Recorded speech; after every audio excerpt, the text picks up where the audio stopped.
ओळखत नाही मला. आलो तू माझ्या संग का बोलत नाही? नाही बोलत तू माझ्या संग. आपण दुकानाला जावा. आपण दुकानाला जावा. पडचिन खाली येते उतराय त्याला. येते का? तर हाय एव्हरीबडी, नमस्कार. How are you? हे इथं थांब काय लय पण लांबणं ना ग, लय जवळ पण ना. हाय बरोबर. आपण करणार हा भेळ. आपण करणार आहे भेळ. तर भेळीसाठी बघा एवढं सामान घेतलेलं आहे. इकडून नाही निघत नीट. बघितून लय जवळ होते. बरं घे लांब. तर ही आपण घेतलेली आहे बाजारची भेळ. आज बाजारची भेळ आणलेली. बाय पण यायला लागली आमची. खरं काय? कोण बाय? सुनबाई. आदरानं बोलते व इज्जतीनं बोलते. आता नाही नीट बोलली तर म्हातारपणाला लय पंचायत होईल. बाळा नको शान शान कुठं काढू. आय हाय खंबीर आय काढते. आता तुम्हाला मगाशी म्हणली ए पप्पा आव का बघा तो का खराट घेऊन शेण शेण उचलायला लागले तो खराट घेऊन पाहिजे तो त्याच्याकडे. आता आम्ही सासा सुना दोघी जण मिळून भेळ बनवणार आहे.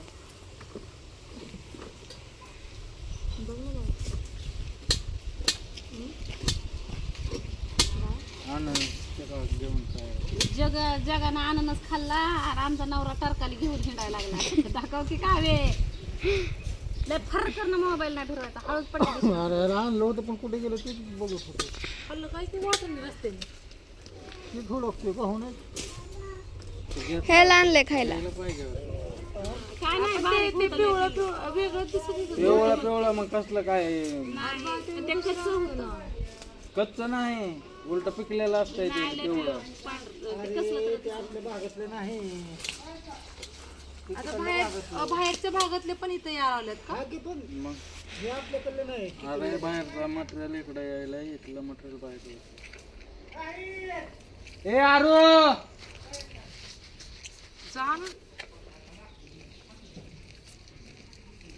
तर आता आम्ही करायला लागलोय भेळ. इथं मी कांदा चिरते. आमची सुनबाई कोथिंबीर निवडते. आणि आता आम्ही करणार आहे भेळ. सुनाला भेळ खाया घालते करून. बिचारी लय खराब झाली या. तिला आता दणदणीतच करते तेल तूप खाया घालून. किती 2 दिवसात मी चालली बाय उद्या. मी आणलं होय का? मी उद्या लवकर जाणार आहे. मला एसटीने जायचंय.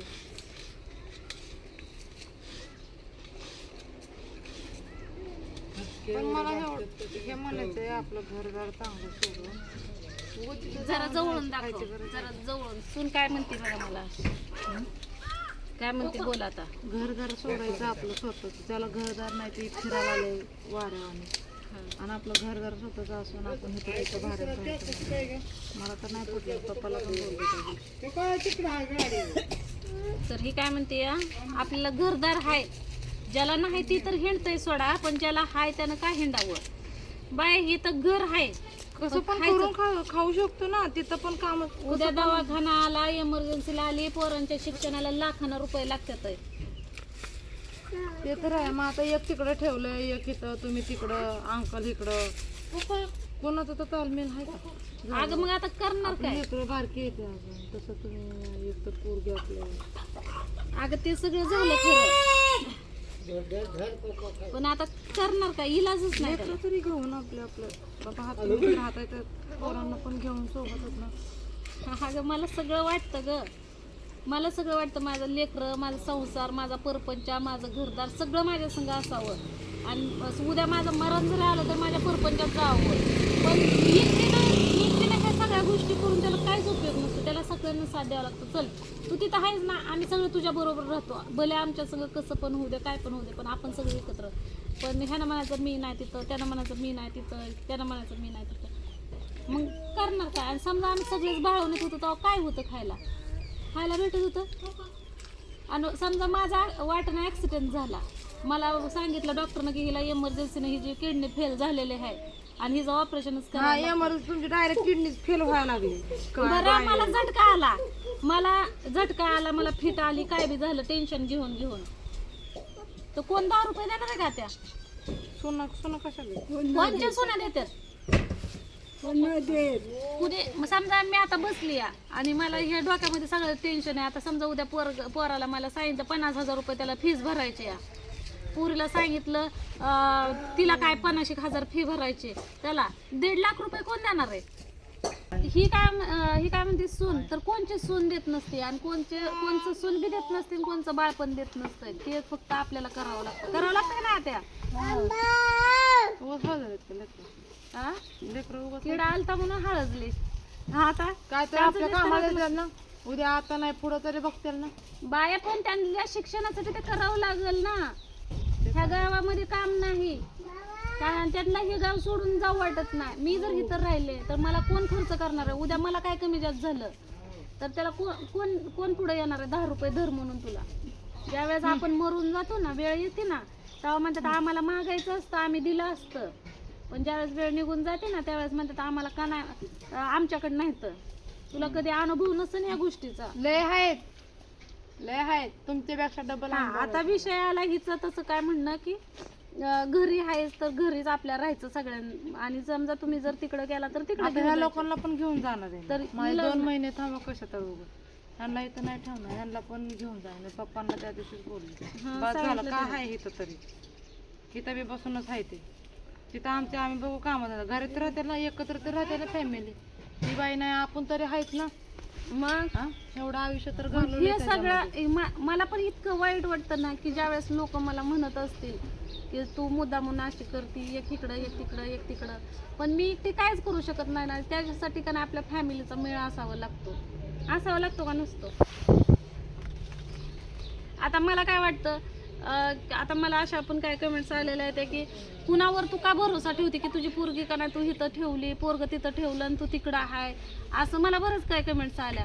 माझी इच्छा आहे का की माझी लेकरं बाबा पाहुणा रावळा ठेवावी. ती जमाना कसा आहे मला पण माहिती आहे, पण माझ्या पोरीला किंवा माझ्या लेकरांना मी सांगते तो हॉस्टेलमध्ये राहते तर तुम्ही सेफ राहता, तुमचं शिक्षण राहतं, मी पण कामाला मोकळी, तुमच्यावर पण लक्ष. आणि दुसरी गोष्ट तर जबाबदार ह्याला सरकार असतं, पण तिथं लेकरांची मर्जी नसते, नको लेकरांची मर्जी नाही. आणि जोर जबरदस्ती समजून घ्यायला पाहिजे ना. तिला समजावलंय आता सकाळी जाते म्हणले हॉस्टेलला.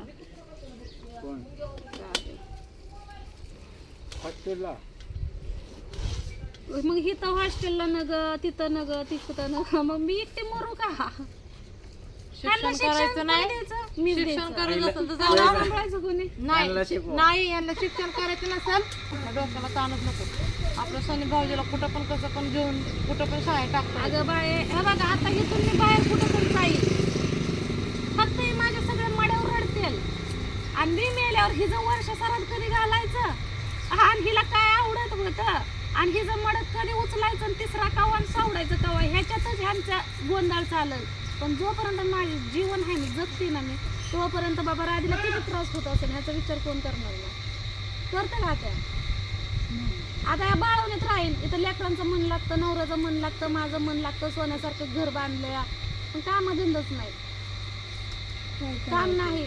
आता मी जेवढं कमवते तेवढं जर ही करत बसले, खाण्यापिण्याला घालव, उद्या इमर्जन्सीला कोण कोणाला 10 रुपये देते सांग? माझ्या तर लय काय आलेलं आहे. भाजी करायला तिथं उगाच पोळवून घेऊन काय करू.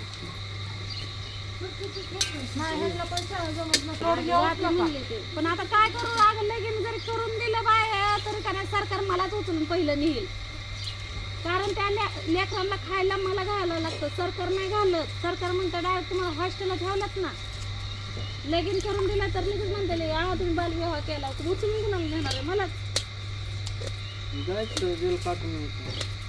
हा ते मग ती बी मी म्हणते की मोकळं तर होईल जरा माणूस.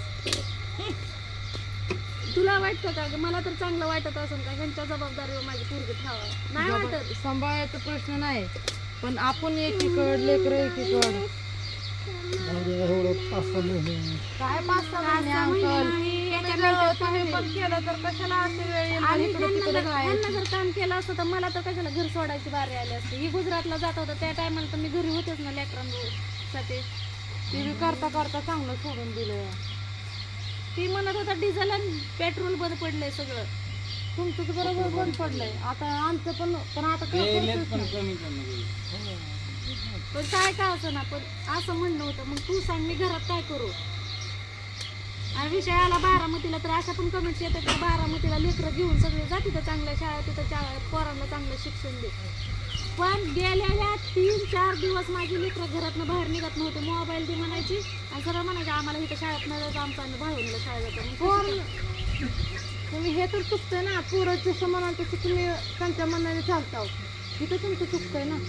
म्हणजे मी आपलं जिथं राहायचं, आपलं जिथं सेटल व्हायचं तिथं पोरांना कसं पण आपण बोलून जाऊ शकत नाही का शाळेत. आम्हाला जायचंच नाही. गेले आताची पोर, आता तू काय सांगते जमाना वाईट आहे. काय लेकरच निघून गेल्यावर काय करते पुन्हा. कशाला नाही आपला दबाव असला कशाला लेकरांना इतर अगं आपण जर त्यांना फ्रीडम बाहेर दिलं तर कुठून जरी झालं ना, कुठून जरी झाली ना, ह्याच्यामध्ये फक्त मीच कारणीभूत आहे. हा नवरा तर माझा डायरेक्ट असला विषय काढू नका, कारण त्याला माहिती आहे की त्याच्यावर 12-20 वर नवरा. आता नवऱ्यानं घर बांधायच्या टायमाला 1 रुपया हे नव्हता, पण मी माझ्या हिमतीनं बांधलं का नाही, आता केलं का नाही सगळं माझं जेवढं होतं. तेव्हा तर नवऱ्याला मी कामाला जा म्हणत नव्हते, कारण तेव्हा होतं लॉकडाऊन. मला तेवढी अक्कल आहे का नाही. मी म्हणते सगळ्यांना मिळून जर केलं तर सगळं होतं. ती पोरगं हॉस्टेलला गेली, ती पोरगं हॉस्टेलला राहिलं, काय त्या घराला चाटत बसायचं का. नवरा कामाला गेला असता तर झालं असतं, घर खर्च भागला असता, काय बी झालं असतं. आता ती कामाला नाही, लेकरं ऐकत नाही म्हणलं इलाजच नाही ना. मी 2 मस्त एवढी मोठं झाली ती ना ऐकायला, अजून लहानच आहेत ते. अगं लहानच येतं, ती मस्त लहानच येतं. बापाला बघ किती राग आला. तिथं भेटतंय ना अंकलला जोडीदार. अगं आल्या दुसऱ्या दिवशी मासे धरायला गेलंय ते, तुला माहिती आहे का. अहो तसलं मासे भेटत नाही तर खायला परत. मग आयुष्य माशावरच काढा ना. काय आयुष्य मासे चांगलं चिलापी आणायची. चिलापी नाही ते कसलं भेटत. बी आणू नका, नाही तर नका बाबा. चिंगळा आहे तर चिंगळा आणायचं का. खावा तुम्ही. आज तसलं भेटत नाही, तसलं खावा. जे भेटते तेच खाते ती. अगं त्या दिवशी बाईचा मला फोन आलता ना, तेव्हाच मला लय हे वाटलं होतं, कारण मी काय म्हणलं ती पण ऐकत नाही, ते पण ऐकत नाही. चिंगळा असते ते. खावा की मग तुम्ही. ते कसलं तर खायचं या. हो की नाही? हा ती तर बघायला लागतं बघा नुसतं. हा त्याला काय आणि नुसतं तू काय कधी कापलं या, तिथं कापलं पण टाका द्यायची. तेवढं काय व्हायचं. कोंबड्यांना टाकायचं. आणि लेकरं बाळ सगळे संगत असले कारण ही माणूस लय नाटक करतो. दारू पिऊन येणार, धिगाणा घालणार, लेकरं असं पायामध्ये दाबून धरणार, त्यांना रडवणार, अशा खोड्या आपलं आयुष्य गेलं त्याच्यामध्ये. काय तर बदल घडवायला पाहिजे, थोडं चालायचंय म्हणलं. सासू आहे कसं. मला पहिलं तिला आम्ही सोडून दिले, ते आमच्या ह्याच्यात नाही येत. कोण आहे ते बी माहित नाही आम्हाला. पुढं बोला आता. मी बोलते यांच्या तोंडावर बोलते, पुढं बोला. हे व्हायला म्हणतो मी. ही कुठलं काढते ही बाई आहे म्हणून तुमचा संसार कडाला आलाय ना. येऊ हे करून बघ. हो काय इकडं बाकी अंकल आलते ना कुठं काय म्हणून गेले. कोणचं मोठा पप्पा स्वतःचा काय नाही